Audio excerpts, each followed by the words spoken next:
कहीं ना कहीं अनुभूति मिला है तब ना आए हैं। उद्देश्य हम लोग को क्लियर है, सिर्फ शिष्य खुद बनना है, दूसरे को बनाना है। यह होगा कैसे?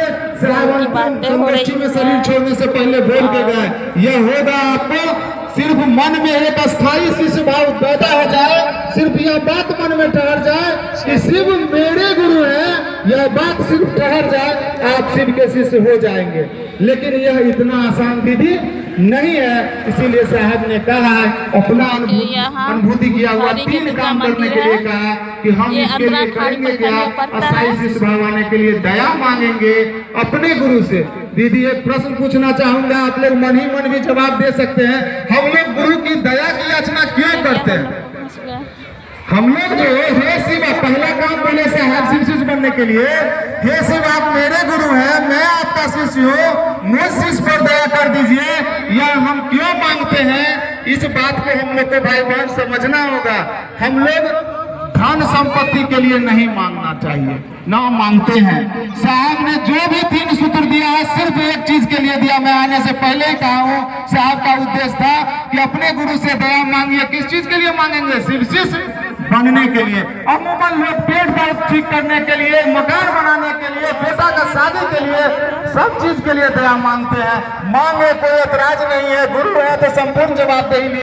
कहते हैं कि मन ही मन कहिए, हे शिव आप मेरे गुरु हैं, मैं आपका शिष्य हूँ। यह बनने का कोशिश कर रहे हैं, एक्टिंग कर रहे हैं, गोविंदा जैसे करता है बहुत सारा।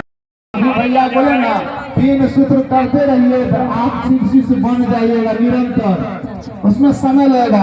हम कहते हैं साहब का पानी से, हमारा अपना निजी राय है, आप लोग सोचिए, अगर गुरु की दया निश्चित 1 सेकंड के 10वें हिस्से में शिष्य पर होगा तो वह गुरु का शिष्य बन जाएगा। यानी सब खेला गुरु की दया का है, वह मिलना आसान नहीं है। तो भैया कहेंगे निरंतर प्रयास है, वह भी अपनी तरह से है, लेकिन शिष्य बनने के लिए आपको गुरु की दया आवश्यक है। जब हम शिष्य छोड़ा तब चेला को बोला तो गुरु तुरंत छोड़ दिया।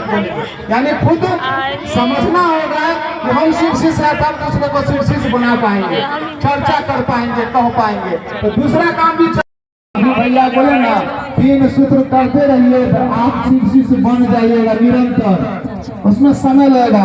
हम कहते हैं साहब का पानी से, हमारा अपना निजी राय है, आप लोग सोचिए, अगर गुरु की दया निश्चित 1 सेकंड के 10वें हिस्से में शिष्य पर होगा तो वह गुरु का शिष्य बन जाएगा। यानी सब खेला गुरु की दया का है, वह मिलना आसान नहीं है। तो भैया कहेंगे निरंतर प्रयास है, वह भी अपनी तरह से है, लेकिन शिष्य बनने के लिए आपको गुरु की दया आवश्यक है। जब हम शिष्य